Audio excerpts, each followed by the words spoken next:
Shalom saudara, dalam Voice of Pentecost kali ini kita akan membahas tentang kualitas bukan popularitas. Bagaimana kita dapat selalu mengambil keputusan yang berintegritas dan berani menghidupinya. Pada keadaan saat ini, dengan adanya pembatasan sosial dan segala sesuatu yang dibuat serba online, integritas kita menjadi sangat diuji. Misalnya, ketika meeting online sengaja mematikan video seolah mengalami gangguan teknis, padahal untuk mengerjakan hal yang lain. Integritas tidak hanya bicara soal keselarasan antara ucapan dan perbuatan, tetapi adalah keputusan yang kita buat secara totalitas dan konsisten. Maksudnya, terus-menerus melakukan segala sesuatu berdasarkan prinsip kebenaran. Sekalipun keputusan tersebut berbeda dengan konsep yang dianggap lazim oleh dunia. Bahkan jika keputusan tersebut terlihat merugikan untuk kita. Seperti yang diajarkan oleh Tuhan Yesus dalam Matius 5 ayat 37, jika ya, hendaklah kamu katakan ya. Jika tidak, hendaklah kamu katakan tidak. Apa yang lebih daripada itu berasal dari si jahat. Kita harus selalu berhikmat serta siap untuk berpegang teguh pada prinsip kebenaran. Saudara mungkin pernah menghadapi situasi yang memaksa saudara melakukan sesuatu yang tidak benar, baik di pekerjaan, bahkan di pelayanan atau hubungan sosial, entah karena diminta atasan atau orang yang kita kasihi. Tapi justru pada situasi seperti inilah kita dapat menerapkan ajaran Kristus untuk memiliki keberanian dan hikmat untuk berkata tidak, sekalipun dengan berbagai resiko yang harus kita hadapi. Jika kita berkompromi satu kali saja, kita akan diminta berkompromi lagi di lain kesempatan. Lambat laun, kita akan menjadi terbiasa dan pada akhirnya tidak merasa lagi bahwa perbuatan tersebut salah. Setiap hari kita dihadapkan oleh pilihan demi pilihan, tidak terkecuali tantangan dan godaan yang menguji ketaatan kita kepada Tuhan. Apa yang harus kita lakukan ketika tantangan atau godaan itu datang? Yang pertama, tidak larut dengan dunia. Di zaman postmodern ini, toleransi dibuat mengarah kepada kompromi yang berbeda dengan kebenaran Alkitab. Orang yang toleran selalu dianggap berpikiran luas, bebas, dan humanis. Sehingga orang percaya yang berani berdiri teguh dalam mempertahankan kebenaran firman Tuhan dalam kehidupan sehari-hari semakin berkurang. Kompromi pun sudah dianggap biasa di kalangan gereja yang dulu menekankan pentingnya ketaatan pada firman Tuhan. Keadaan ini mengingatkan akan kisah Daniel, seorang pemuda Israel yang mengalami pembuangan saat Yerusalem ditaklukkan oleh Babel. Pada saat itu, Raja Babel membawa Daniel dan orang-orang terbaik lainnya untuk diajar ilmu pengetahuan dan dibentuk karakternya. Mereka sangat diistimewakan dengan harapan orang-orang tersebut akan loyal kepada Babel. Namun, walaupun mendapatkan kehidupan yang enak dan masa depan yang cerah, Daniel tetap memilih untuk menjalankan perintah Tuhan. Dia tidak memakan makanan raja yang tidak sesuai dengan hukum Taurat. Daniel sadar, sebagai anak Tuhan, ia harus tetap taat, walaupun hidup di tengah bangsa yang tidak mengenal Tuhan. Yang kedua, tidak malu menghidupi kebenaran. Hidup dalam kebenaran adalah hidup tanpa kepalsuan, hidup dengan jujur. Yesus adalah kebenaran. Sebagai pengikut Kristus, kita harus memperkatakan dan mempraktekkan kebenaran dalam hidup. Orang menganggap perintah-perintah yang diberikan Yesus terlalu kaku dan tidak relevan pada zaman ini. Padahal memang kebenaran tidak bergantung pada perasaan, pengalaman, atau penafsiran yang bersifat subjektif. Kebenaran Allah adalah benar tanpa pengecualian. Orang Kristen yang sejati akan melihat integritas dirinya sebagai suatu harga diri terpenting. Kita tidak perlu merasa takut berpihak kepada kebenaran. Alkitab berkata pada 1 Petrus 4 ayat 16, jika ia menderita sebagai orang Kristen, maka janganlah ia malu, melainkan hendaklah ia memuliakan Allah dalam nama Kristus itu. Biarlah kita tetap mempertahankan kebenaran dan memuji Tuhan. Yang ketiga, hidup seperti Yesus hidup. Yesus adalah kebenaran. Untuk dapat hidup secara benar, maka kita harus hidup dalam Yesus. 1 Yohanes 2 ayat 5-6 berkata, tetapi barang siapa menuruti firman-Nya, di dalam orang itu sungguh sudah sempurna kasih Allah. Dengan itulah kita ketahui bahwa kita ada di dalam Dia. Barang siapa mengatakan bahwa ia ada di dalam Dia, ia wajib hidup sama seperti Kristus telah hidup. Hidup menjadi sama seperti Kristus merupakan kehendak Bapa. Yesus menjelaskan lebih lanjut dalam Matius 5 ayat 48. Karena itu, haruslah kamu sempurna, sama seperti Bapamu yang di surga adalah sempurna. Jika kita berkata hidup dalam Bapa, kita menjadikan Yesus sebagai Tuhan dan Juru Selamat di dalam hidup ini. dan kita wajib hidup sama seperti Yesus telah hidup. Mari kita minta pertolongan Roh Kudus untuk memimpin hidup kita pada zaman sekarang. Kita harus menyadari bahwa kita adalah anak Tuhan, maka kita harus hidup sesuai dengan firman Tuhan. Seperti Kristus taat mengerjakan apa yang ditetapkan oleh Bapanya. Itulah yang menjadi kunci keberhasilan Kristus. Seringkali kita berpikir bahwa hidup sama seperti Kristus menjadikan hidup kita terkekang dan menderita. Padahal, jika kamu tetap dalam firman-Ku, kamu benar-benar adalah murid-Ku, dan kamu akan mengetahui kebenaran, dan kebenaran itu akan memerdekakan kamu. Seperti tertulis di Yohanes 8 ayat 31-32. Itulah sebabnya, selama di bumi, Yesus tidak pernah menyia-nyiakan kesempatan yang ada. Fokus hidupnya terpusat hanya untuk melakukan kehendak Bapa. Jadi, jika kita mengikuti teladan Yesus, kita akan hidup seperti Dia. Ketika dunia menawarkan kita untuk jadi serupa sepertinya, kita harus berani mengambil keputusan yang berintegritas, yaitu dengan berkata tidak. Tidak larut dalam dunia, tidak malu menghidupi kebenaran, dan yang terutama, hidup seperti Yesus telah hidup. Mari kita menjadi orang percaya yang berintegritas penuh di tengah dunia pada zaman ini. Untuk penjelasan lebih lengkapnya dari tim teologi kami, silahkan buka link yang ada di atas atau scan QR Code yang tersedia. Salam integritas, Tuhan Yesus memberkati.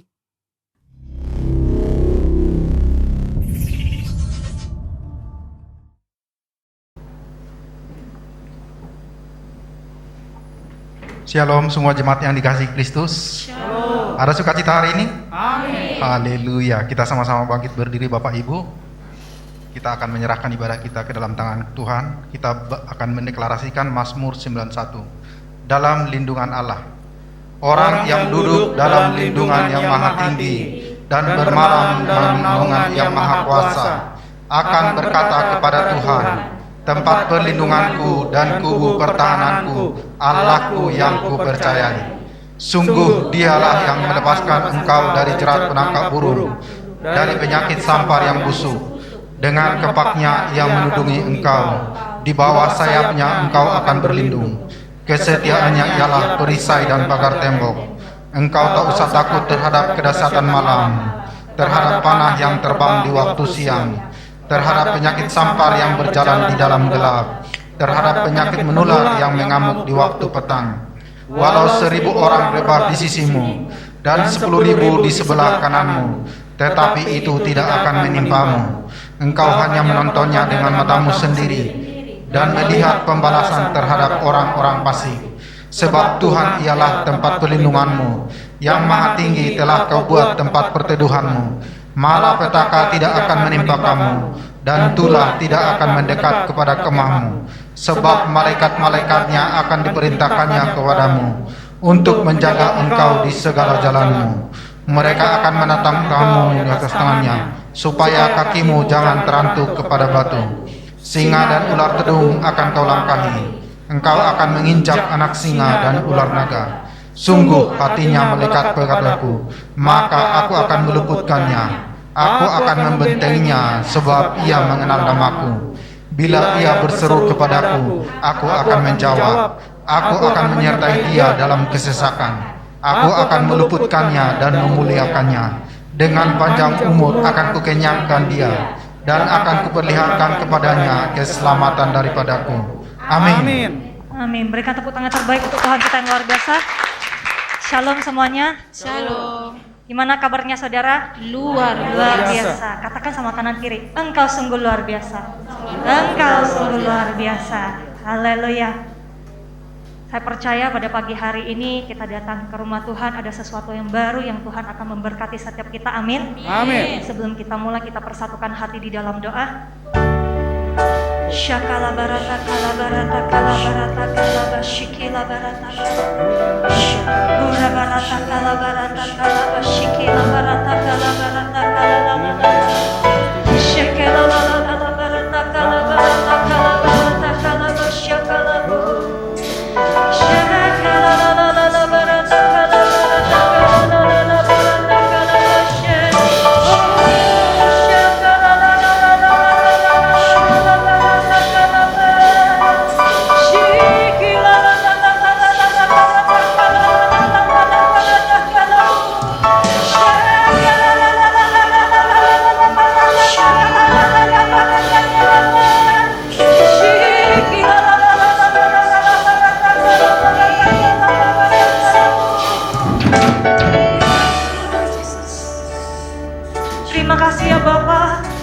Engkau sungguh baik, Engkau teramat baik Tuhan bagi setiap kami ya Bapa. Kami bersyukur Tuhan Kau mengundang setiap kami Tuhan hadir di tempat ini. Bahkan teman-teman kami Tuhan yang akan mengikuti Tuhan ibadah online ya Bapa. Kami percaya Tuhan penyertaan-Mu sempurna bagi setiap kami di dalam nama Tuhan Yesus Kristus. Ini setiap kami Tuhan yang rindu Tuhan untuk berjumpa dengan Engkau Tuhan dimanapun kami berada ya Bapa. Bila hadirat-Mu, lawatan-Mu Tuhan melingkupi Tuhan setiap kami ya Bapa. Kami percaya Tuhan di zaman ini ya Bapa, setiap kami Tuhan akan memiliki gaya hidup doa, pujian, penyembahan, cinta mati-matian kepada Tuhan Yesus, melakukan kebenaran firman-Mu. Bahkan Engkau ya Bapa yang selalu memperbaharui setiap kami, memiliki rasa takut dan gentar akan Engkau, menghormati Engkau. Bahkan Tuhan mengutamakan Engkau di dalam hidup kami. Karena kami percaya Tuhan, pada saat kami ya Bapa mengutamakan Engkau, Engkau juga akan mengutamakan setiap kami. Amin. Apa yang kami rindukan, Tuhan akan menyertai, bahkan membuat setiap kami berhasil dan beruntung di dalam Amin. nama Tuhan Tuhan Yesus Yesus. Kristus. Jikalau kami melakukan hal yang tidak berkenan Tuhan, tegur kami, ajari kami Tuhan, bahwa kami Tuhan selalu Tuhan di dalam Tuhan jalan kebenaran-Mu Tuhan, sehingga hidup kami berkenan Tuhan di hadapan-Mu ya Bapa. Terima kasih Tuhan untuk kasih setia dan perlindungan-Mu Tuhan. Ajari kami Tuhan untuk buka hati kami Tuhan, sehingga setiap kami Tuhan akan dilawat Tuhan oleh Engkau ya Bapa. Mungkin selama ini Tuhan kami membawa doa-doa kami Tuhan yang masih belum jawab, tapi kami percaya kalau kami setia, Tuhan akan memberikan yang terbaik bagi setiap kami. Terima kasih ya Bapa untuk kasih setia dan perlindungan-Mu. Datanglah kerajaan-Mu, jadilah kehendak-Mu dimanapun kami berada itu seperti di surga. Di dalam nama Tuhan Yesus Kristus kami mengucap syukur dan berdoa. Kita sama-sama katakan amin. Berikan tepuk tangan terbaik untuk Tuhan kita yang luar biasa. Siap melompat untuk Tuhan? Amin. Amin. Semua berjiwa muda? Amin. Amin. Haleluya. Ayo kita sama-sama tepuk tangan.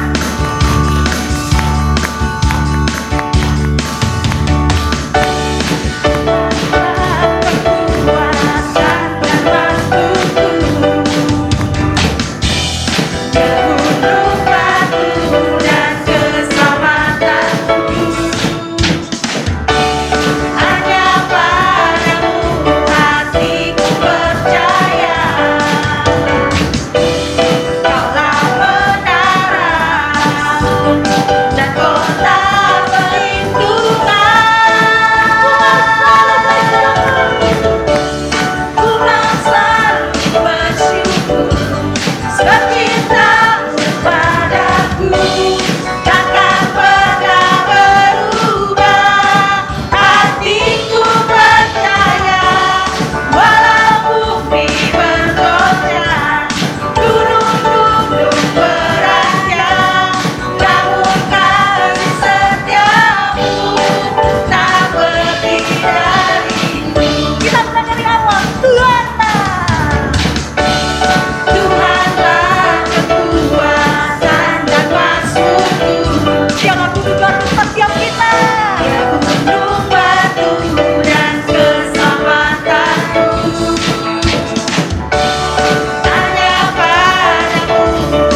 tempat ini? Katakan saya. Haleluya, berikan tepuk tangan terbaik untuk Tuhan kita luar biasa.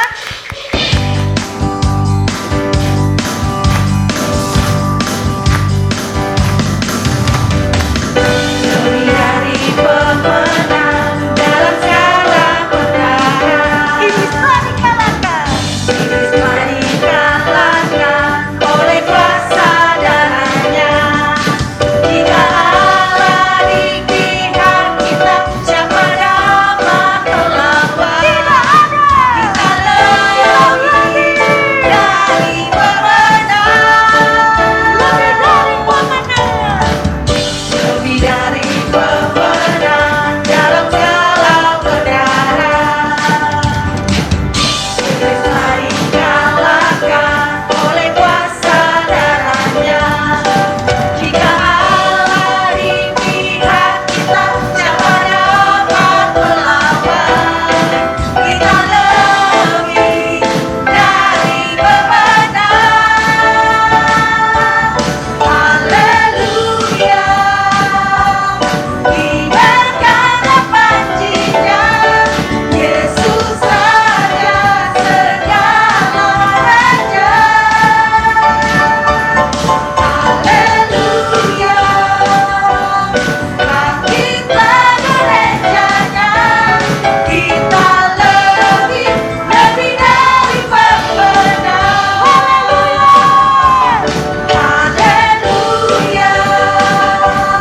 Diberkati panjinya, Yesus Raja segala raja. Haleluya.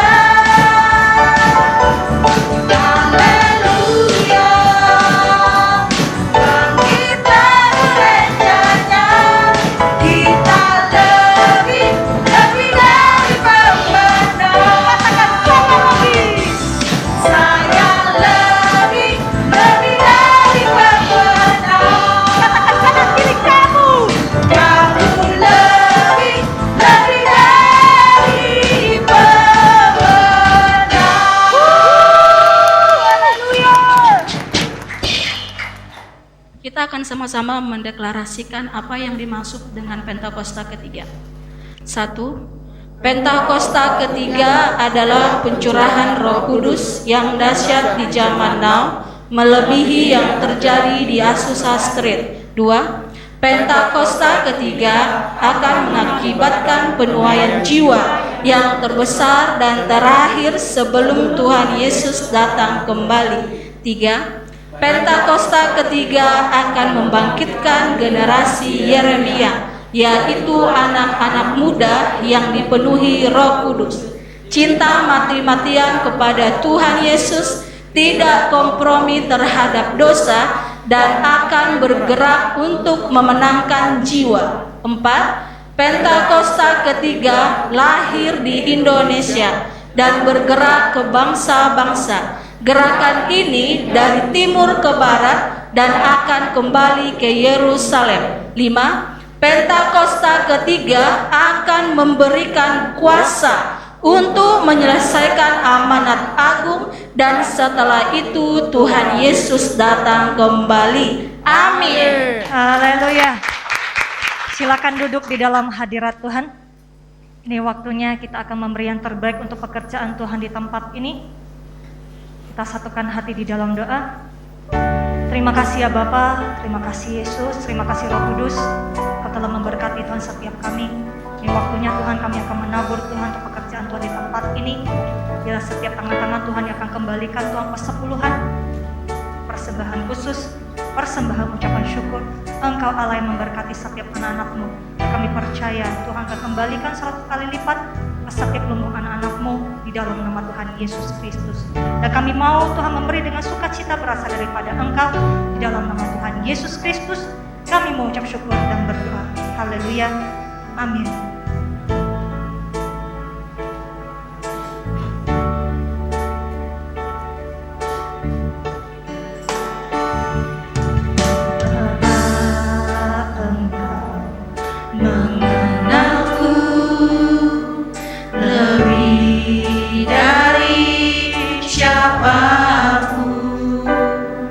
Engkau tahu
Tuhan,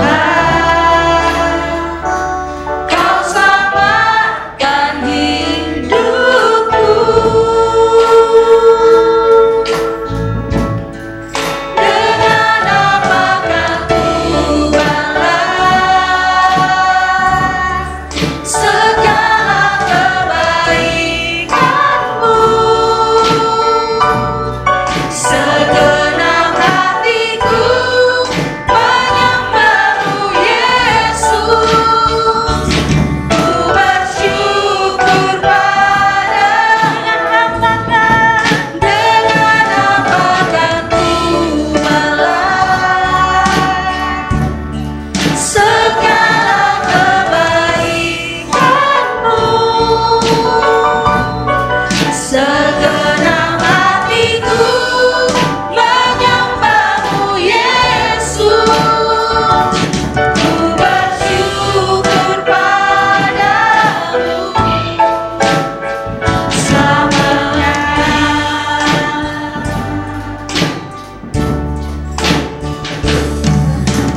Allah yang setia, Bapa yang mulia, kasih-Mu besar Tuhan. Kau pulihkan hidupku. Kaulah harapanku.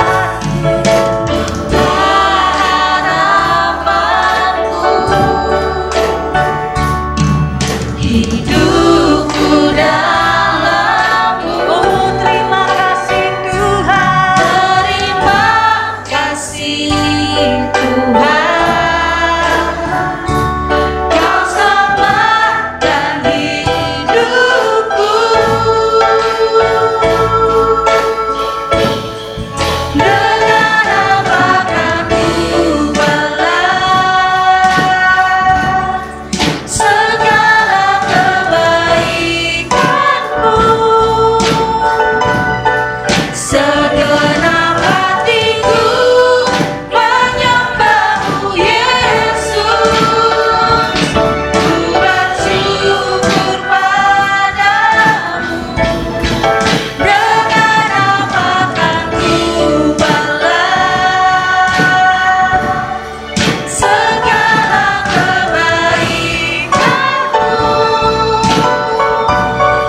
Segenap hatiku menyembah-Mu, Yesus. Ku bersyukur padamu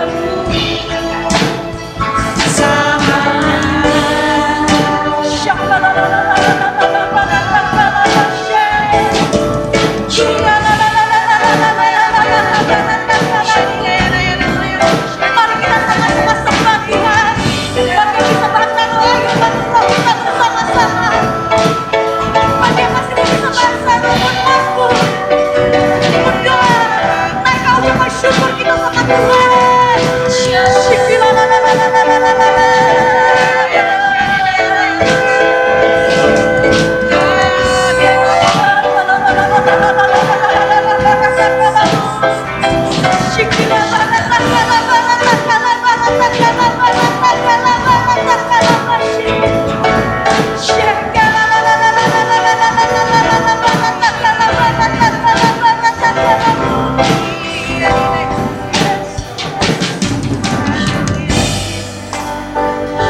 Kau begitu baik Tuhan bagi setiap kami Tuhan.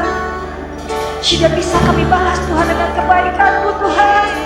Selain kami Tuhan datang di dalam hadirat-Mu Tuhan Yesus.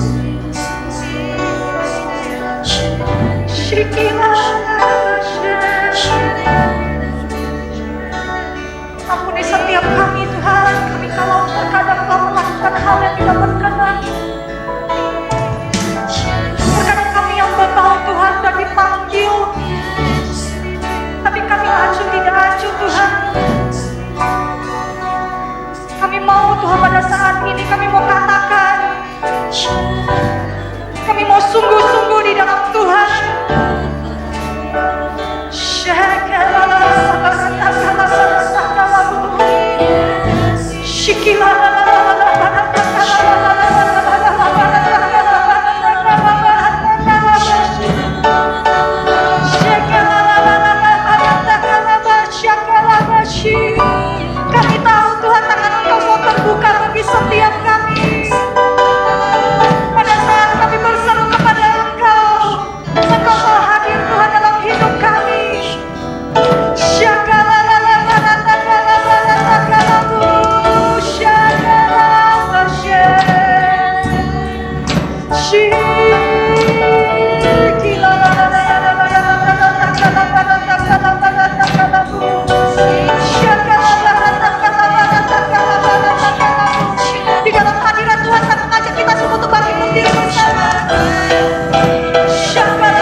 Terima kasih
bersyukur pada.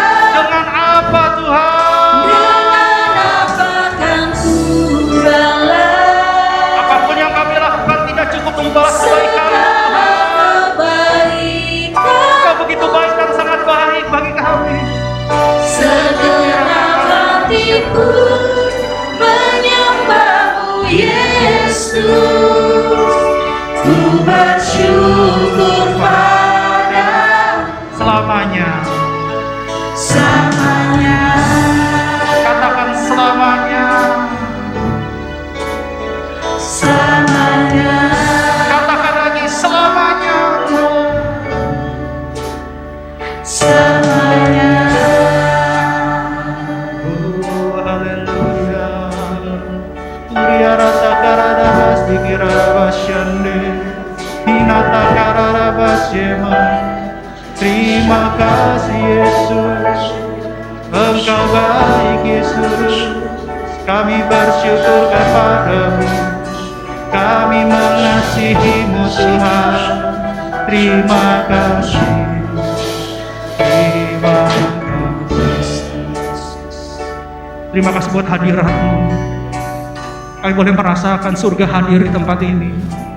Terima kasih buat Tuhan Yesus yang adalah kepala gereja ada di tempat ini. Terima kasih Tuhan atas undanganmu. Kami percaya bahwa Engkau ingin berbicara kepada setiap dari kami. Engkau ingin menuntun kami. Engkau ingin mengajarkan kami. Engkau ingin memberkati kami. Roh Kudus, ajarkan kami. Roh Kudus, berikan kami pengertian-pengertian ilahi. Roh Kudus, aktifkan panca indera rohani kami sehingga kami boleh sejalan, sehati, sevisi dengan pemimpin gereja kami yaitu Tuhan Yesus yang ada di tempat ini. Bapa dalam surga, urapi hamba-Mu yang akan menyampaikan isi hati-Mu. Hamba percaya bahwa ada perkataan-perkataan sederhana tapi bersifat ilahi dengan otoritas dan kuasa dari sorga. Ketika isi hati-Mu disampaikan, kami semua diperbaharui di dalam nama Tuhan Yesus. Berkati kami semua Tuhan, sehingga kami pulang tidak sama dengan kami datang. Kami pulang membawa berkat-berkat surgawi, berkat-berkat kemenangan, berkat-berkat kelepasan, berkat-berkat kesembuhan, dan berkat-berkat keberhasilan dan keberuntungan di dalam nama Tuhan Yesus. Terima kasih Bapa. Berbicaralah. Kami siap di dalam hadirat-Mu untuk mendengarkan isi hati. Segala hormat, pujian, kuasa, kemuliaan hanya bagi Tuhan. Di dalam nama Tuhan Yesus Kristus, kami mengucap syukur dan berdoa. Haleluya. Amin. Silakan duduk Bapak Ibu Saudara, saudari sekalian terkasih dalam Kristus Yesus. Shalom. Selamat pagi. Puji Tuhan. Gimana kabarnya? Luar biasa. Pasti semuanya sehat dan diberkati. Amin. Haleluya.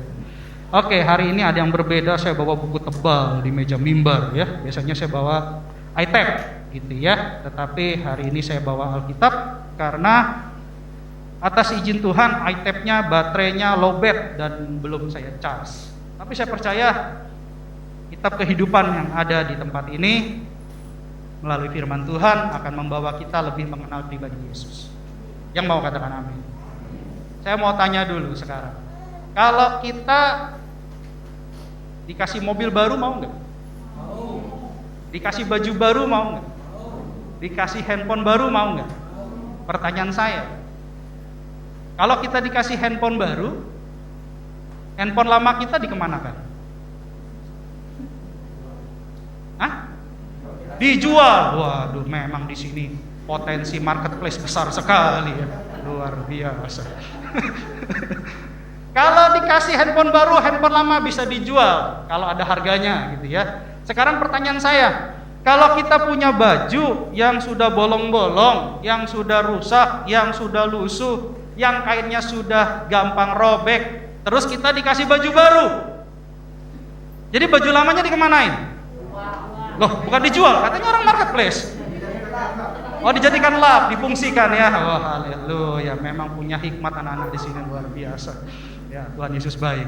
Oke, berarti kalau ada sesuatu yang baru, intinya yang lama itu biasanya tidak terpakai, dilupakan, atau dibuang. Intinya begitu ya.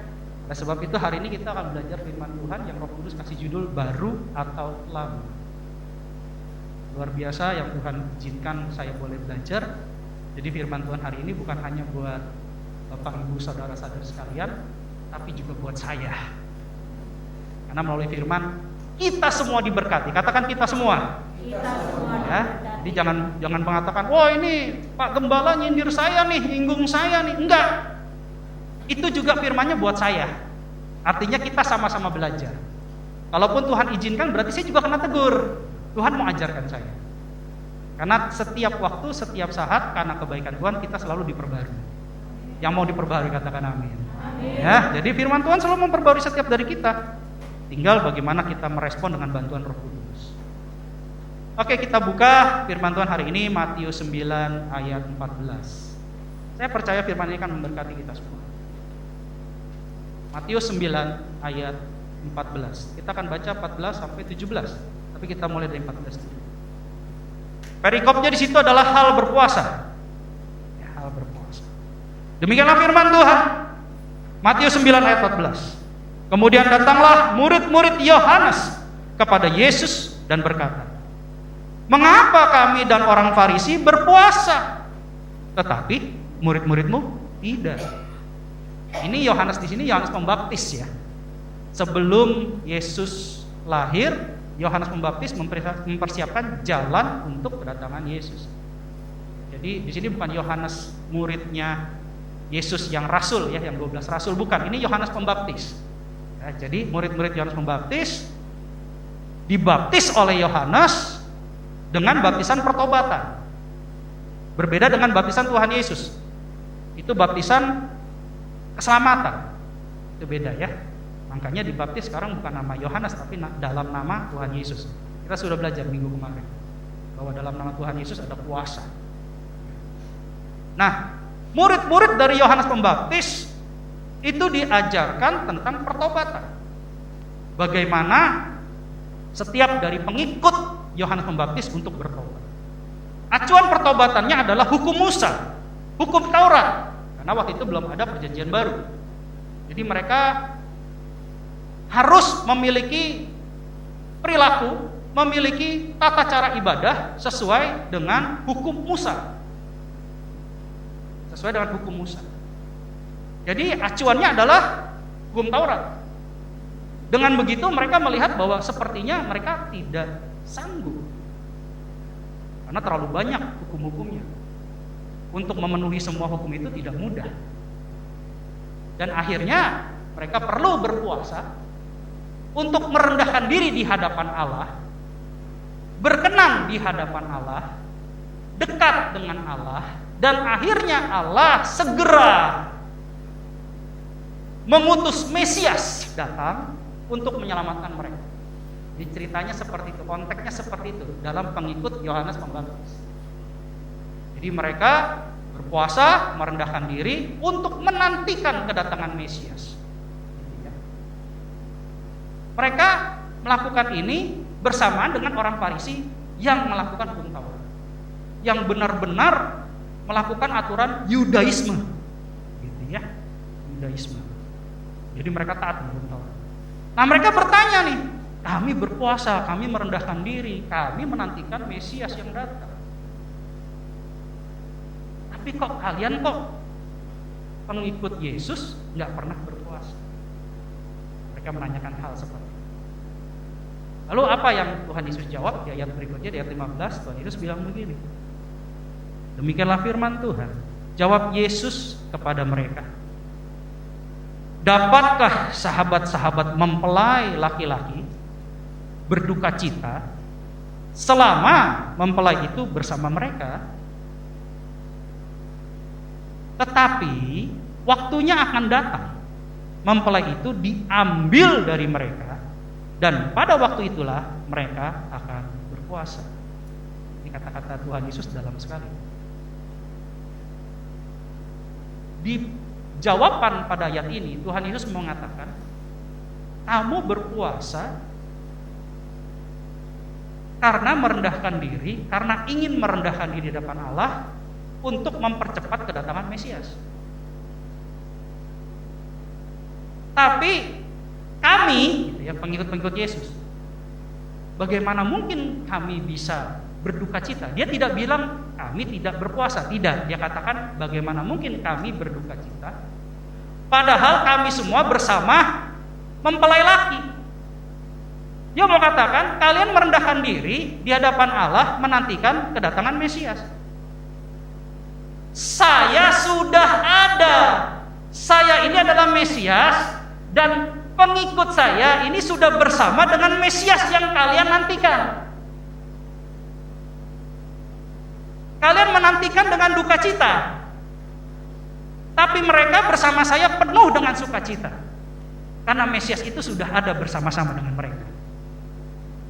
Yesus tidak melarang mereka berpuasa, tapi Yesus ingin mengajarkan berpuasalah dengan alasan yang benar, bukan berpuasa dengan duka cita karena Mesias belum datang. Yesus sendiri berpuasa sebelum Yesus memilih murid-muridnya. Dia berpuasa 40 hari 40 malam. Bahkan murid-muridnya diajarkan ketika berhadapan dengan anak muda yang kena penyakit ayan, karena mereka mengusir setan itu tapi tidak mampu, lalu Yesus menghardik roh yang ada di anak itu dan keluar dan akhirnya sembuh. Yesus berkata kepada murid-muridnya, jenis ini tidak bisa hanya berdoa tapi harus berpuasa. Makanya Yesus tidak menjawab bahwa kami tidak berpuasa, bukan. Yesus menjawab bagaimana mungkin kami berduka cita. Yesus tidak melarang kita berpuasa, tapi Yesus ingin menuntun kita, mengarahkan kita, berpuasalah dalam keadaan sukacita, bukan dengan duka cita. Berpuasalah dengan alasan yang benar, bukan menantikan Mesias yang akan datang, karena Mesias sudah datang. Motivasinya, alasannya harus dengan alasan yang benar. Jangan kamu berpuasa karena kamu menantikan kedatangan Mesias, tapi kamu berpuasa untuk menjaga kekudusan hidup kamu, menantikan pengantin pria menjemput kita. Kalau di perjanjian lama, mereka belum tahu jodohnya. Mereka lagi tunggu, saya tunangannya siapa ya? Saya ini Mesiasnya yang mana ya? Kalau di perjanjian baru, kita sudah tahu, oh, saya sudah dijodohkan dengan Kristus sebagai mempelai Kristus. Kristus adalah mempelai pria dan sudah ditunangkan melalui apa? Ini cincin kawin, cincin tunangan, yaitu Roh Kudus. Saya sudah tahu jodohnya. Kalau yang perjanjian lama belum tahu jodohnya, lagi nunggu. Aduh, mana nih ya calon saya ya? Mana nih akan menyelamatkan saya ya? Mereka berpuasa menunggu tunangan. Kita berpuasa menunggu mempelai pria menjemput kita. Kenapa sekarang mempelai pria tidak bersama kita? Nanti kan dikatakan, sudah dikatakan di firman, tetapi waktunya akan datang mempelai itu diambil dari mereka. Dan pada waktu itulah mereka akan berpuasa. Jadi Tuhan tidak melarang berpuasa, tapi berpuasa dengan alasan yang benar. puasa yang kita lakukan ketika kita sudah tahu Mesias sudah datang, kita di dalam Mesias, Mesias ada dalam kita di dalam Yesus, Yesus ada dalam kita. Puasa yang kita lakukan untuk menjaga kekudusan hidup kita sehingga kita bisa menang melalui tantangan-tantangan yang ada di dunia ini. Godaan-godaan, goncangan-goncangan. Kita berpuasa, menjaga kekudusan hidup. Sama seperti mempelai wanita yang menunggu mempelai pria. Kenapa mempelai pria pergi sementara waktu? Karena dia pergi ke rumah bapak menyediakan tempat bagi kita. Kalau laki-laki mau menikah, otomatis laki-laki itu kan menyediakan rumah buat rumah tangganya. Dulu saya pernah ajarkan tentang 5 gadis bijak, 5 gadis bodoh, pernikahan Yahudi, versi Yahudi. Ketika ditunangkan, si laki-laki akan pergi mencari uang untuk mempersiapkan tempat untuk mempelai wanita. Setelah punya tempat, baru dia beserta rombongannya menjemput mempelai wanita untuk langsung ke pernikahan. Jadi, ketika si mempelai pria ke tempat Bapa di sorga, menyiapkan tempat buat kita semua sebagai mempelai Kristus, otomatis kan mungkin kita sebagai mempelai wanita ada godaan. Kan kalau prinsip dunia sebelum ada janur kuning itu milik bersama. Ya, kalau orang dunia kan bilang gitu ya. Nah sama, kita kan masih di dunia nih, menunggu mempelai Kristus jemput kita. Godaannya banyak kan? Tantangannya banyak kan? Enggak, Yesus nggak kelihatan. Buat dosa aja nggak apa-apa. Tuhan Yesus baik itu, nanti juga diampunin, baik itu. Bukankah firman mengatakan barang siapa berseru kepada Tuhan akan diselamatkan? Berbuat dosa aja nggak apa-apa. Bukankah Alkitab juga memperkatakan roti curian manis rasanya? Itu kan firman. Iblis pasti gunakan firman, karena iblis belajar firman. Makanya hati-hati kita yang tidak belajar firman, bisa dibodoh-bodohi dengan firman. Hati-hati. Ya, firman bisa dipakai oleh iblis untuk mencobai setiap dari kita. Karena iblis mencoba Yesus juga dengan firman. Jadi kalau kita nggak belajar Alkitab, kita nggak baca Alkitab, berbahaya. Oleh sebab itu saya sarankan, banyak baca Alkitab, banyak merenung, banyak berdiam diri, banyak berpuasa dalam masa perhentian, bukan berpuasa dalam duka, tapi berpuasa dalam masa perhentian, lebih intim dengan Tuhan, berbicara sama Tuhan, mendengar suara Tuhan, berduaan dengan Tuhan.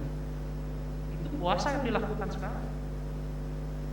Mematikan kedagingan, yang tadinya pemarah dengan berpuasa, senggol sedikit tadinya memarah, aduh saya lagi puasa. Mematikan hawa nafsu kita, mematikan kedagingan kita, mematikan kelemahan kita, karena daging adalah lemah. Roh penurut, daging lemah. Ini tujuan kita puasa, mempersiapkan diri kita menjelang penjemputan kita oleh mempelai Kristus, Yesus, mempelai pria yang nanti ada di awan-awan. Pada saat kita dijemput artinya apa? Rumahnya sudah jadi. Nah ini puasa yang kita lakukan dengan alasan yang benar. Bukan dengan puasa nangis-nangis menantikan Mesias. Allah Bapa, Mesiasnya mana? Juru selamatnya mana? Engkau janjikan juru selamat mana? Loh, juru selamat sudah datang. Yesus sudah datang menjadi manusia. Dia menawarkan penebusan dosa. Dia menawarkan pendamaian kita dengan Allah. Melalui apa? Karyanya di kayu salib. Kita sudah mengenal calon kita, bahkan kita sudah ditunangkan dengan calon prianya melalui Roh Kudus. Jadi alasan puasanya beda. Alasan puasanya mematikan kedagingan. Alasan puasanya masuk dalam masa perhentian. Alasan puasanya semakin berduaan dengan Tuhan. Bukan meratap, menangis, menantikan Mesias yang belum datang. Mesias sudah datang, Mesias sudah ada, Mesias sudah memilih kita. Ini yang Tuhan katakan, bagaimana mungkin ya, bahwa ketika mereka bersama dengan mempelai pria, kok mereka berduka cita.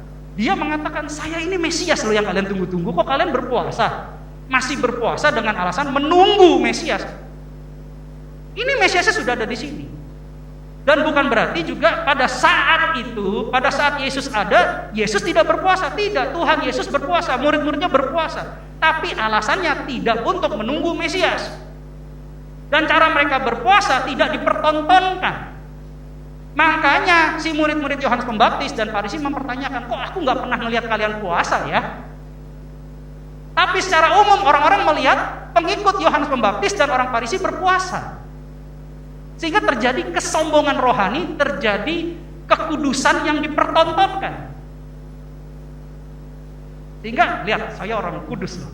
Nggak lihat, di dahi saya ada salib. Salib itu bukan di dahi untuk dilihat orang. Salib itu ada di dalam hati.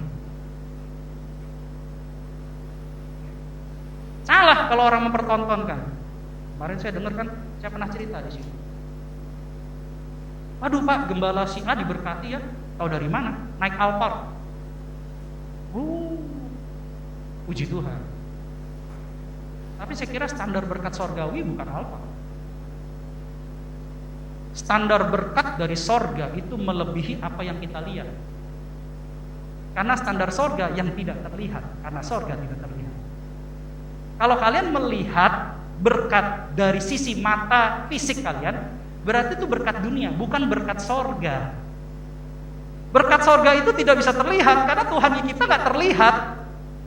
Tuhan Yesus nggak terlihat. Sorga itu masih belum kita lihat, karena sorga dalam hati. Jadi berkat yang sesungguhnya ada dalam hati kita. Ketika kita penuh dengan sukacita, ketika kita penuh dengan damai sejahtera, ketika kita melakukan sesuatu dengan gembira, itulah sesungguhnya berkat sorga. Berkat sorga itu ada di sini, di emosi dan pikiran, hikmat ilahi. Itu tidak terlihat, buahnya yang terlihat, manifestasi yang terlihat, tapi sumbernya tidak terlihat. Jadi salah kalau kita melihat berkat itu dari sisi yang terlihat. Betul dari sisi yang terlihat, tapi tidak hanya dari sisi yang terlihat, tetapi lebih kepada yang tidak terlihat, di mana dunia tidak bisa memberikan berkat itu, hanya sorga yang bisa. Jadi harus membedakan klasifikasi atau pengelompokan berkat. Tapi saya percaya anak-anak Tuhan yang setia, taat, dan sungguh-sungguh dalam Tuhan, nggak ada yang namanya nggak diberkati. Sekali lagi katakan amin yang kuat dong. Nah, gitu. Itu berarti menyetujui, sepakat dengan firman Tuhan. Nggak ada yang nggak diberkati. Contoh saja saya tanya di sini, ada nggak di sini salah dipatahkan dalam Tuhan Yesus? Ada nggak di sini yang pernah dirawat di Galang, rumah sakit Galang COVID? Ada di sini? Nggak ada kan? Itu berkat itu. Berkat. Kenapa? Hari demi hari dari tahun 2020 awal sampai hari ini kalian kan berhadapan dengan banyak orang. Seharusnya ada kemungkinan dong terkena yang tidak baik, terkena yang tidak sehat. Tapi kan puji Tuhan, karena kemurahan Tuhan kita tidak pernah ada satupun di sini yang dirawat di rumah sakit Galang. Amin. Itu berkat itu. Berkat. Percuma punya uang banyak kalau cuma dinikmati di ranjang orang sakit. Saya lebih memilih punya uang secukupnya. Saya tidak mau kekurangan karena saya percaya saya anak raja. Punya uang secukupnya, tapi selalu mengalami damai sejahtera dari Tuhan. Itu lebih baik. Jadi jangan pilih sesuatu yang menggiurkan, tetapi membinasakan. Pilihlah sesuatu yang sederhana, tetapi membawa damai sejahtera. Itu yang perpanjang umur kita, Bapak Ibu, saudara-saudari sekalian. Jadi kalau mau umur panjang, hatinya harus penuh dengan sukacita. Saya kemarin juga sempat berapa hari ini diseram sebenarnya. Saya juga nggak tahu apa itu jenisnya. Tapi yang jelas beberapa hari ini memang saya terdakwa, terintimidasi, dan merasa tidak ada damai sejahtera gitu. Selalu yang saya lakukan saya merasa salah. Dan saya tahu itu bukan dari Tuhan, bukan dari sorga. Saya coba lawan, tapi itu datang lagi, intensitasnya lebih tinggi lagi. Jadi kalau serangan di saya kayak begitu. Nah, ketika saya diserang seperti itu, saya tidak bisa melayani Bapak Ibu. Saya tidak bisa berdoa buat kalian. Kenapa saya nggak bisa berdoa? Karena hati saya sudah gelisah. Hati saya tidak damai sejahtera, hati saya tidak fokus kepada Tuhan. Tapi saya tidak mengerti apa yang saya gelisahkan. Saya tidak mengerti apa yang saya takutkan gitu. Itu serangannya luar biasa. Biasanya saya menenangkan diri, saya berdoa, saya muji nyembah biasanya. Saya muji nyembah, nah baru saya bisa berdoa. Jadi saya seakan-akan kemarin terkena halangan-halangan untuk mendoakan, melepaskan doa-doa. Itu saya kena serangannya luar biasa. Saya nggak tahu apa yang terjadi itu. 2-3 hari inilah. Ini hari ini baru lepas. Tadi dalam saya sempat nangis. Saya merasa Tuhan Yesus tuh baik banget. Dia jabarkan firman ini dan kita akan pelajari bersama, dan saya percaya kita pulang semua akan diberkati, termasuk saya. Kadang kita ngalamin itu ya, ngalamin ketakutan, terus gelisah, nggak jelas, kok kayaknya saya gagal, saya orang yang gagal gitu. Saya mungkin sebagai kepala rumah tangga yang gagal. Mungkin perempuan mengatakan, kok saya sebagai istri yang gagal, saya selalu nggak jadi berkat buat keluarga, saya selalu menyusahkan keluarga. Si laki-laki juga bilang gitu, kok saya nggak pernah jadi imam yang baik ya, saya kok nggak pernah bisa mimpin keluarga ya, saya kok nggak pernah bisa mencari nafkah yang baik untuk keluarga, gitu ya. Anak-anak juga mungkin terintimidasi, kok selalu apa yang saya lakukan kok mama papa bilang saya salah. Padahal saya coba untuk lakukan yang terbaik buat yang benar. Nah, hal-hal ini adalah siasat si iblis. Nah, hari ini kita akan belajar untuk menerima sesuatu yang baru di dalam Tuhan. Sehingga hal-hal yang tidak baik yang mereka mau lakukan untuk menunda berkat dari Tuhan, karena yang mereka lakukan untuk menunda berkat, bahkan menghilangkan berkat, ini kita gagalkan rencananya, supaya kita diperbaharui, kita menjadi baru, dan kita menerima berkat yang baru. Amin. Ayat berikutnya dikatakan begini, di ayat 16. Tidak seorang pun menambalkan secarik kain yang belum susut pada baju yang tua. Karena jika demikian, kain penambal itu akan mencabik baju itu, lalu makin besarlah koyaknya. Kain itu makin lama makin menyusut. Jadi kalau kita beli kain XL, baju XL, ukuran XL, saya percaya kira-kira 5 tahun sampai 10 tahun kemudian akan jadi sempit. Nah, kalau sudah gejalanya gitu, biasanya sudah gampang koyak. Saya sempat bertanya sama Roh Kudus tentang ilustrasi ini karena saya kurang mendapatkan pewahyuan yang kontras. Karena Tuhan menjawab dengan 2 ilustrasi ini, yang satu kain, yang satu anggur. Tapi yang anggur nanti saya bahas di ayat berikutnya. Sekarang yang kain dulu. Saya bertanya sama Roh Kudus, Tuhan Yesus, ketika Engkau berkata-kata pasti ada kandungan pewahyuan sorga. Saya mau belajar. Boleh nggak saya belajar, saya dijelaskan, saya bagikan ke anak-anakmu, sehingga anak-anakmu mengerti tentang pengertian sorga dan sorga terbuka buat mereka. Nah, Roh Kudus ajarkan. Saya butuh 2 ilustrator. Saya pilih siapa ya? Mungkin saya pilih, dari tadi saya dibayangkan wajah Tori. Ya, Tori, mohon kesediaannya, dan satu lagi Eko. Ya, ini 2 sahabat Upin Ipin. Ya, ini luar biasa, ini Upin Ipin. Ini sahabat yang luar biasa, Tori dan Eko. Saya mohon kesediaannya untuk menjadi public figure sorga. Wah, haleluya.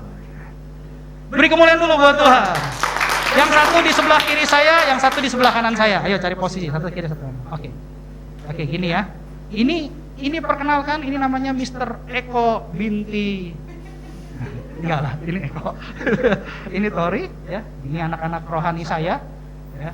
Mereka luar biasa, mereka juga setia kepada Tuhan, dan hari ini Tuhan mau pakai jadi alatnya untuk mengilustrasikan firman Tuhan. Oke, gini. Kok kalau saya tanya, nggak usah jawab. Ya, diam aja, saya tanya, diam aja. Kalau Tori, saya tanya, jawab. Kalau bisa bercerita, Tori. Oke? Kok, kamu lahir di mana? Kamu lahir di mana, kok? Tori lahir di mana, Tori? Terbaru. Man.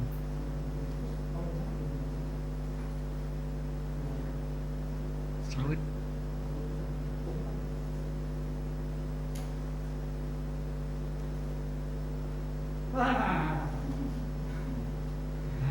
Udah ya? Oke, sekarang saya tanya lagi. Kok, kalau dihitung saudara-saudara kamu ada berapa? Saudara kamu ada berapa? Kalau dihitung saudara-saudara kamu ada berapa? Banyak. Oke. Dari 2 pertanyaan ini kita bisa mendengar ya dan melihat. Oke? Kan manusia fokusnya melihat. Kalau orang pakai celana pendek, baju robek, nggak punya duit. Kalau orang pakai jas, pakai dasi, naik mobil besar berarti kaya. Anda lihat ya? Lihat ya. Dengan kita melihat ilustrasi ini, mana yang pendiam, mana yang tidak pendiam? Yang ini pendiam atau bukan? Ini tidak pendiam. Responsif? Responsif. Ini pasif. Oke? Nah, begitupun Kain. Oke, saya persilakan untuk duduk dulu. Terima kasih buat Tori sama Eko. Puji Tuhan. Sekarang saya tanya, kain, bahan kain biasanya digunakan untuk apa? Untuk membuat apa? Baju, celana. Esensinya baju dan celana, pakaian. Esensinya seperti itu. Tapi sebagai aksesoris bisa nggak? Sebagai slayer, sebagai selendang, ya. Sebagai shell, gitu ya. Bisa ya. Malah bahan dari kain juga bisa dijadikan hal-hal yang unik, perhiasan atau aksesoris apapun. Tapi secara esensi, bahan kain dijadikan pakaian. Sekarang pertanyaan saya, kalau orang pakai pakaian yang sudah tua, yang sudah lusuh, warna merah jadi warna merah jambu bahkan setengah putih, gitu ya. Celana jin biru jadi celana jinnya abu-abu, gitu ya. Warnanya sudah tua. Dibandingkan dengan orang yang memakai baju yang baru, yang indah, yang warnanya masih jreng. Kalau di center pakai lampu lightning itu berkilau, gitu ya. Itu mana yang lebih pantas dipandang, mana yang lebih cantik dipandang, mana yang lebih menarik dipandang? Yang baju baru atau baju bekas? Yang baju baru. Baju baru. Kenapa kalian bisa bilang ini lebih cantik, ini lebih enak dipandang, ini lebih menyenangkan? Sebenarnya dari orangnya atau dari bajunya? Dari bajunya. Berarti kalau kalian bisa menganalisa itu bajunya karena kalian apa? Merasakan, membayangkan, atau melihat? Melihat. Tuhan mengatakan, kalau kain sebagai bahan baju ini sudah lama, sudah gampang robek, nggak bisa dicampur dengan baju baru, kain yang baru sebagai tambalan. Nggak bisa ditambal, nggak bisa dicampur. Pakaiannya lusuh, gitu ya, warnanya sudah belang-belang, pakai jinnya yang baru, yang si Asen kasih referensi ke saya, yang gambar monyet itu agape itu. Apa tuh? Apa lah pokoknya gambar monyet itu. Tapi karena si orang ini pakai baju lusuh, celananya keren kan tetap nggak bisa kan? Nilainya tetap kurang kan? Begitupun bajunya baru, celananya celana pendek, kan juga nggak pas. Jadi Tuhan mau mengatakan kepada murid-murid Yohanes Pembaptis dan orang Farisi, tata cara ibadah kamu, tingkah laku kamu, perkataan kamu, perbuatan kamu, itu semua terlihat, dan itu bagaikan kain yang adalah pakaian yang terlihat. Itu nggak bisa pakai cara lama, nggak bisa pakai aturan-aturan lama, nggak bisa pakai manusia lama. Kamu harus pakai manusia baru, kamu harus pakai cara baru, yaitu dengan perkataan yang baru, pola pikir yang baru, tingkah laku yang baru. Jadi tidak boleh dicampur antara yang lama dengan yang baru. Kalau kalian sudah tahu tentang Mesias, bahwa kalian sudah mengerti ada Mesias, karena Yohanes mempersiapkan kalian untuk bertobat, tapi bukan berhenti di situ. Kalian harus menuju kepada Kristus setelah bertobat, yaitu Yesus. Kalian tidak bisa stuck di cara pikir lama, tata ibadah lama. Kalian harus mengikuti tata cara pengikut Kristus Yesus. Setelah bertobat, kalian harus menjadi pengikut Yesus dengan tata cara baru. Makanya Yesus ada di perjanjian baru, sepenuhnya baru, pakai baju yang baru, tata ibadahnya baru, sehingga pakaian yang terlihat adalah baru. Jangan dicampur pakaian baru dengan pakaian lama. Yang terlihat kamu baru, kamu adalah manusia baru di dalam Yesus. Kok beda ya sekarang, orang itu cara bicaranya lebih lembut, lebih bermakna, lebih ada damai sejahtera. Kok beda ya tatapan matanya, biasanya ngeliat ke atas terus kalau ngomong, sekarang dengan lembut menatap saya. Kok beda ya salamannya? Diaken yang ini kalau salaman kayak kita punya utang.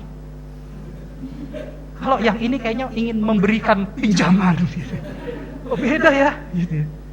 Cara baru. Tata ibadahnya baru. Puasanya yang ini untuk show off. Kasih lihat, saya puasa.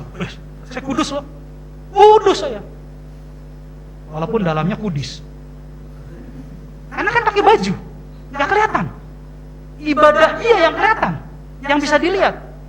Tapi tingkah lakunya kan gak kelihatan. Apakah penuh dengan jamur? Apakah penuh dengan panu? Apakah penuh dengan kudis?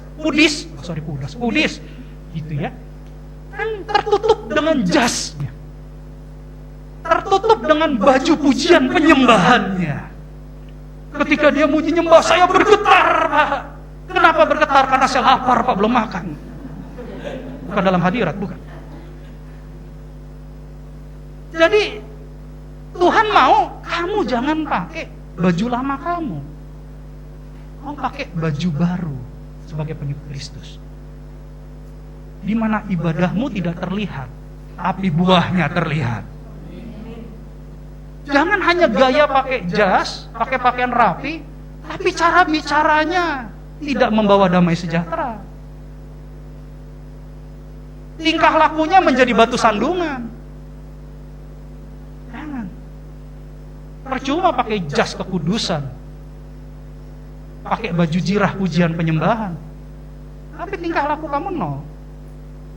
Nah, Tuhan mau, ayo mulai sekarang kita anak Tuhan yang sudah ada di dalam Yesus dan sudah dimateraikan oleh cincin undangan Roh Kudus, pakai pakaian yang baru. Tinggalkan kebiasaan lama kita, tinggalkan manusia lama kita, tinggalkan tingkah laku kita, perkataan kita yang kalau ngomong itu RPM udah 1000 ngegas, gitu. Akhirnya mau ngomong jadi, ya ampun, gue baru ngomong 0 RPM belum jalan dia udah ngegas, waduh ketinggal. Kita tenang dulu, kita coba jelaskan.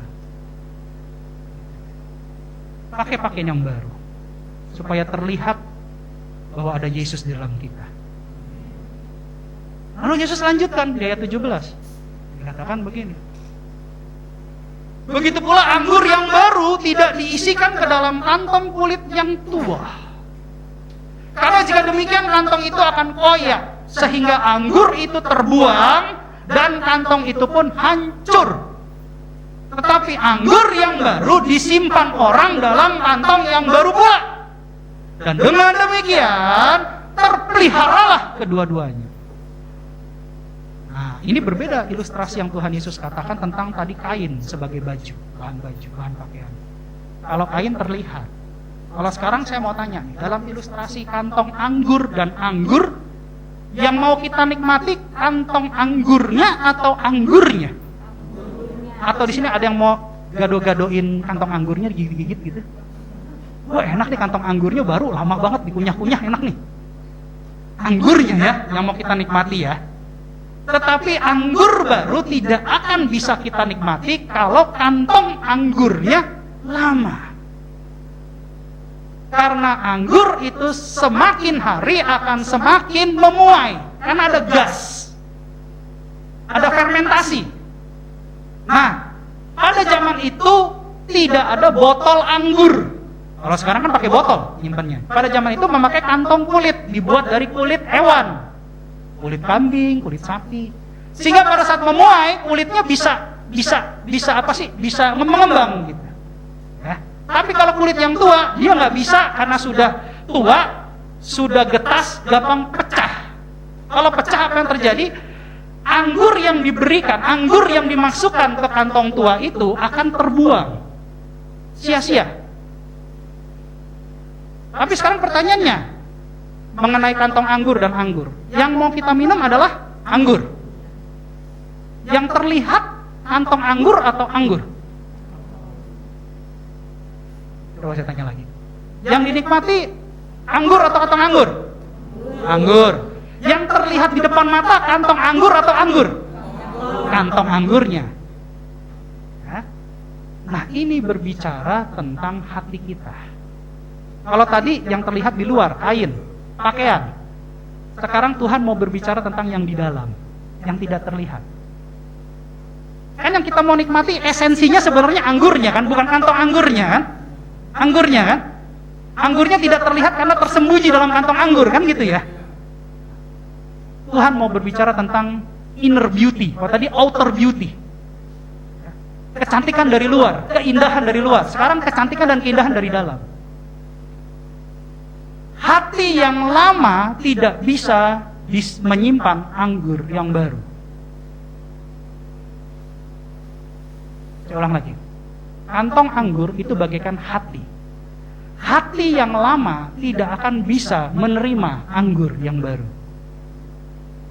Karena hasil akhirnya adalah hatinya memberontak, hatinya tidak sepakat, hatinya tidak akan terima, hatinya akan pecah sehingga akhirnya anggur yang kita bagikan itu sia-sia. Tapi anggur yang baru bisa disimpan di hati yang baru. Hati yang mau menerima, hati yang mau diajar, hati yang mau merespon. Ketika hati kita baru, maka anggur sorgawi yang Tuhan taruhkan dalam hati kita yang melambangkan sukacita,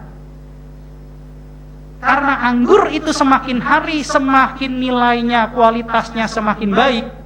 Ya dong, anggur makin tua kan makin mahal ya, karena makin enak ya. Ya puji Tuhan, beberapa orang cool di sini pernah nikmati anggur Kana ya, saya pernah bagikan ya. Anggur asli dari Israel, kecil tapi rasanya luar biasa manis ya. Itu berapa puluh tahun disimpan. Nah, anggur yang dari sorga diberikan ke ruang hati yang baru, dia semakin hari kualitasnya akan semakin baik.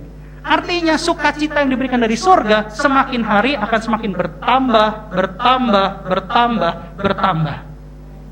Siapa yang mau? Tapi dengan catatan, kantongnya harus baru, hatinya harus baru. Ketika disampaikan firman Tuhan, jangan tersinggung langsung gak datang ke gereja. Bahaya itu. Gimana mau diperbaharui? Gimana mau menerima anggur sukacita dari sorga? Justru ketika Tuhan berbicara melalui firman-Nya, firman-Nya untuk kita semua termasuk saya, kita harus responi, kita harus belajari, kita harus ikuti. Kenapa? Karena Tuhan mau hidup kita melimpah dengan sukacita, melimpah dengan damai sejahtera, melimpah dengan kualitas anggur sorga. Kantongnya harus baru, hatinya harus baru. Jangan dicampur hati yang lama, terima ajaran baru. Nanti akhirnya apa? Pecah.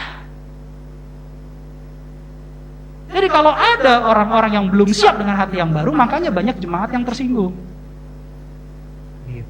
Tapi di sini nggak ada, puji Tuhan di sini nggak ada. Dalam nama Tuhan Yesus di sini nggak ada. Hati-hati kita semua sudah diperbaharui menjadi kantong anggur yang baru. Amin. Sehingga berkat ilahi dari Tuhan melalui Roh Kudus yang menuntun kita membawa damai sejahtera dan sukacita. Yang setiap hari semakin kesana, semakin panjang waktunya, akan semakin bertambah kualitasnya. Ya dong, kita kan semua berbicara tentang kualitas ya. Kalau sorga, kalau mau ngomong tentang sorga, berbicara tentang kualitas. Anak Tuhan kerjanya berkualitas, kerja sebentar, uangnya banyak. Anak Tuhan waktunya berkualitas, waktunya pendek, tapi hasilnya banyak.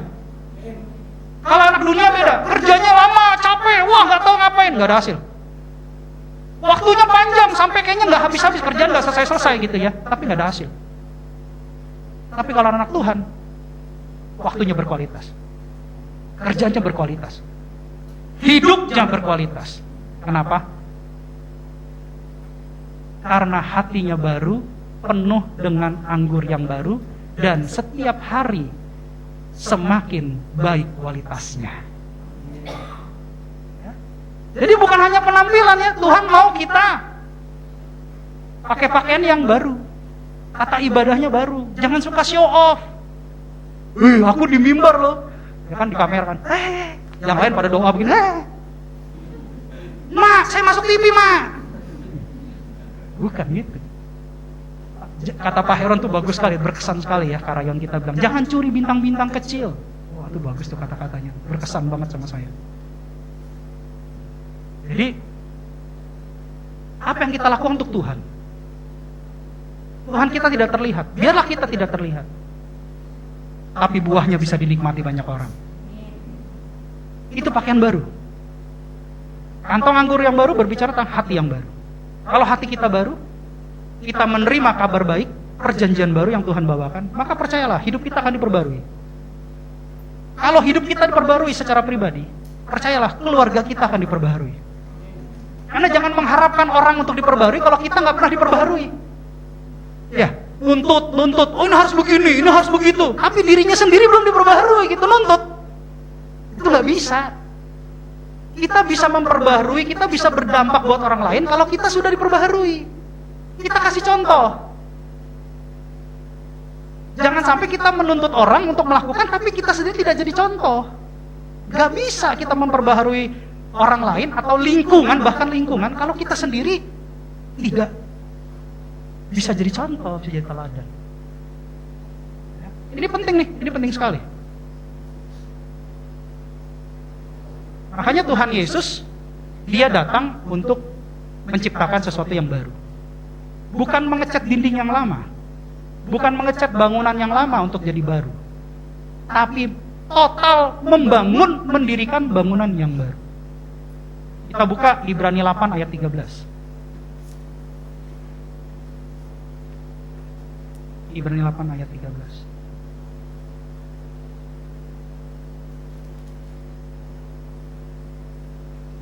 Demikianlah firman Tuhan. Oleh karena ia berkata-kata tentang perjanjian yang baru, ia menyatakan yang pertama sebagai perjanjian yang telah menjadi tua. Dan apa yang telah menjadi tua dan usang telah dekat kepada kemusnahannya. Artinya akan terbuang. Gak bisa kita pakai cara-cara lama, gak bisa kita akan pakai manusia lama. Kalau kita terus bertahan pada karakter kita yang lama, kita tidak mau diperbaharui, kita tidak mau diubahkan, nantinya kita akan dibuang. Dibuang kemana? Ke neraka selama-lamanya. Tapi kita harus mengikuti perjanjian baru yang dari Tuhan Yesus. Total baru, pola pikir kita, tingkah laku kita, perkataan kita, perbuatan kita, cara ibadah kita, hati kita. Semuanya baru. Maka percayalah, berkat-berkat sorga yang baru itu terjadi dalam hidup kita. Amin. Jadi ini penting. Ya, pemusik saya undang untuk maju ke depan. Ini penting sekali Bapak Ibu, hari ini kita belajar tentang firman Tuhan. Tuhan mau kita memilih yang baru, menjadi baru, menjadi manusia baru dalam Tuhan Yesus. Kenapa? Karena kita sudah tahu bahwa kita adalah mempelai prianya Kristus dan sudah mendapat materai cincin tunangan Roh Kudus. Jadi artinya kita tidak melakukan ibadah tanpa tahu arahnya. Kita tidak melakukan ibadah tanpa tahu kemana nanti kita akan pulang. Tapi apa yang kita lakukan selama kita ibadah, hati kita diberikan untuk siapa? Hidup kita diberikan untuk siapa? Tenaga kita lakukan untuk siapa? Dana kita tabur untuk siapa? Kita bersikap supaya berbuah buat siapa? Itu sudah jelas. Bahkan ketika kita nanti pulang, kita mau kemana? Itu sudah jelas. Makanya kita harus punya pikiran baru, pola pikir yang baru. Semuanya sudah disiapkan oleh Yesus. Karena itu kalau kita mau berpuasa, kalau kita mau berdoa, kalau kita mau beribadah, lakukan untuk Dia. Lakukan untuk Tuhan saja. Gak usah orang lain lihat. Karena Bapa yang tersembunyi akan membalaskannya kepada kita semua. Itu firman. Gak usah show off. Gak usah. Dia mendingan kita diam. Orang lain gak kenal kita gak apa-apa. Orang tanya, gereja mana? GBI Joko Jire. Apa tuh? Kok kedengarannya aneh? Biarin aja. Yang terpenting nama kita tercatat di sorga. Ibadah itu kan tempat. Tapi kan sebenarnya tujuan ibadah bukan cari tempat. Tujuan ibadah itu cari Tuhan. Bukan tempat yang dikenal, tapi kitanya yang dikenal Tuhan. Itu yang terpenting gitu loh. Jangan konteksnya lari-lari gitu ya. Banyak orang pilih, oh saya mau ke gereja besar, keren sound sistemnya. Bu, saya mau tanya, Pak, saya mau tanya pendetanya siapa? Pendetanya si anu-anu. Oh ya benar Bu, Bapak Ibu kenal ya? Kenal dong Pak, saya kenal gembalanya. Oke, saya tanya, gembalanya kenal Bapak Ibu nggak?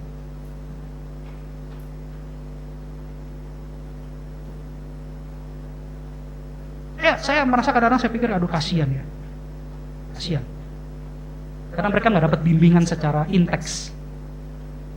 Seorang anak yang dekat dengan orang tuanya itu akan berbeda dengan seorang anak yang jauh dari orang tuanya. Pasti beda, anak itu nanti bertumbuh dengan cara yang berbeda.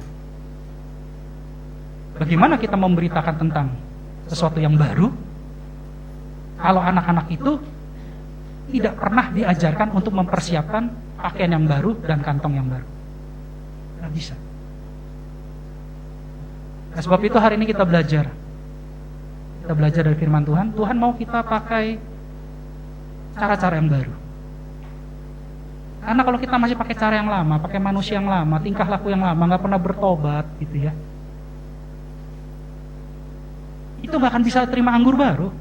Pecah nanti kantongnya, nggak ada gunanya. Jadi berubahlah secara total oleh bantuan Roh Kudus. Karena percayalah, kita semua akan menjadi Kristen yang baru dalam Tuhan.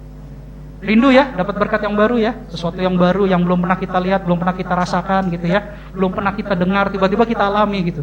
Langsung kita bilang, wow, ini Tuhan nih, ini dari Tuhan nih.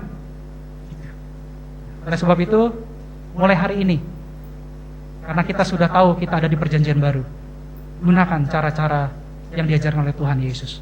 Total baru, pola pikir baru, alasan ibadahnya baru, semuanya baru. Amin.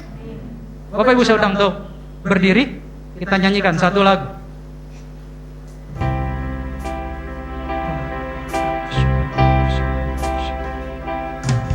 Bagaikan sejarah siap dibentuk, demikian hidupku di tanganmu.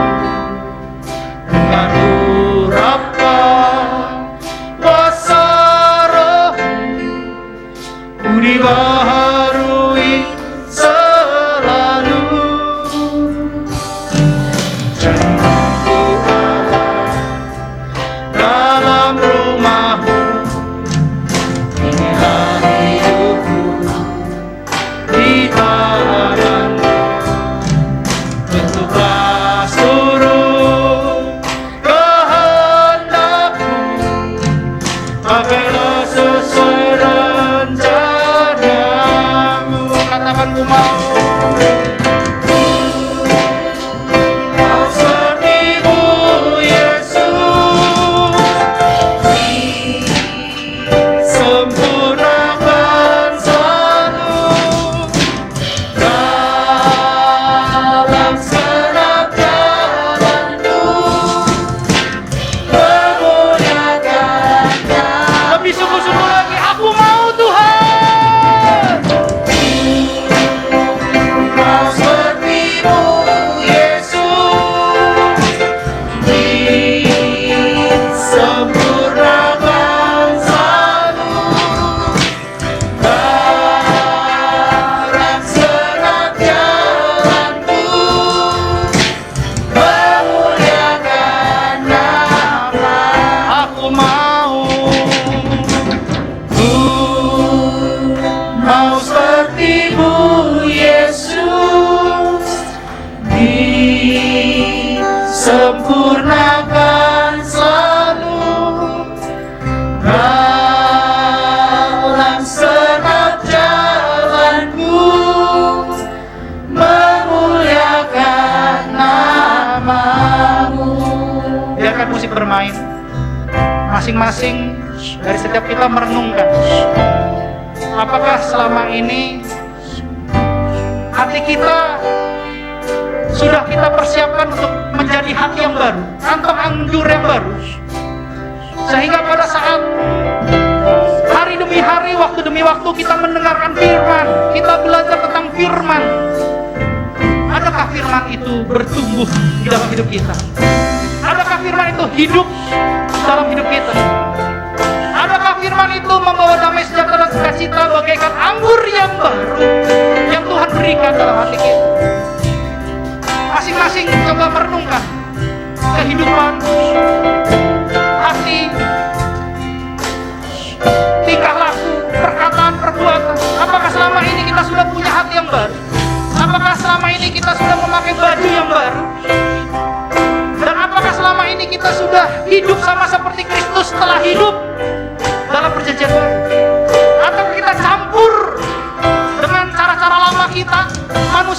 kita sehingga buahnya tidak terlihat, hasilnya tidak terlihat, pertumbuhannya tidak terlihat.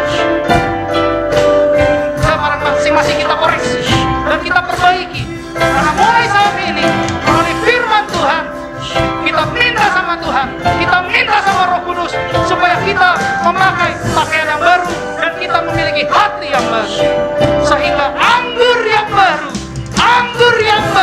akan terjadi di hidup kita di dalam Tuhan Yesus.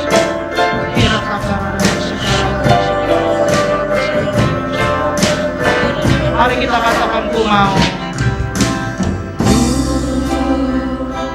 sepertimu Yesus, disempurnakan selalu dalam segenap jalanku, memuliakan nama.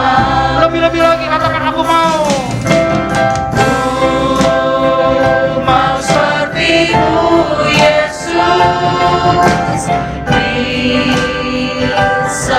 Ini doa kami Tuhan, dengarkan doa kami. Kami mau diperbaharui Tuhan.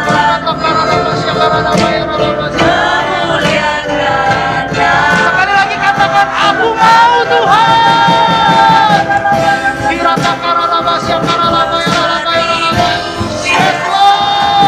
Sorga merespon, sorga menjawab. Roh Kudus turun, Roh Kudus turun, Roh Kudus memperbaharui setiap anak-anakmu. Biarlah anak-anakmu mau dibentuk, mau diubahkan, mau diperbaharui untuk hormat dan kemuliaan di dalam nama Tuhan. Ku mau sepertimu Yesus, disempurnakan selalu dalam segenap jalanku, memuliakan nama, memuliakan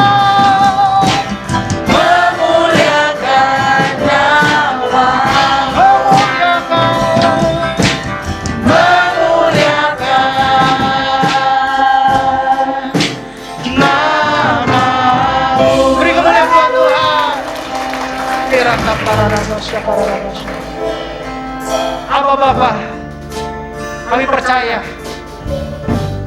apa yang kami deklarasikan baru saja itu tercatat di setiap kitab kehidupan kami. Kami percaya mulai saat ini Roh Kudus akan bekerja dan berkarya secara maksimal kepada kami, sehingga kami dimampukan untuk lebih disempurnakan. Kami dimampukan untuk mau diperbaharui. Kami dimampukan untuk mau dibentuk. Kami dimampukan untuk memiliki hati yang baru dan pakaian yang baru, berada di dalam perjanjian yang baru bersama Tuhan Yesus. Terima kasih Bapak buat kebaikan. Berkati anak-anakmu, materaikan apa Bapak, sehingga kehidupan anak-anakmu sudah dan sedang diperbaharui, bahkan akan disempurnakan bagi hormat dan kemuliaan-Mu di dalam nama Tuhan Yesus. Terima kasih Bapak, terima kasih Tuhan Yesus, terima kasih Roh Kudus. Mari kita buka kedua tangan kita, pintu hati kita di hadapan Tuhan untuk menerima berkat yang terbaik dari Tuhan. Kekasih-kekasih Kristus, sama seperti engkau membuka kedua tanganmu dan pintu hatimu di hadapan Tuhan, pintu surga saat ini juga terbuka di hadapanmu. Pulanglah dan bawalah berkat anggur yang baru, berkat kemenangan yang baru, berkat kesehatan yang baru, berkat kekuatan yang baru, bahkan berkat kemenangan, keberhasilan, keberuntungan yang baru yang dari Tuhan. Berkat Abraham, Ishak dan Yakub, bahkan shalom dari Allah Bapa kita di surga, melalui Tuhan kita Yesus Kristus dan persekutuan yang manis bersama dengan Roh Kudus, mulai saat ini sampai Tuhan Yesus menjemput kita di awan-awan yang permai. Bagi setiap kita orang percaya yang sudah menerima berkat Tuhan, mari kita sama-sama katakan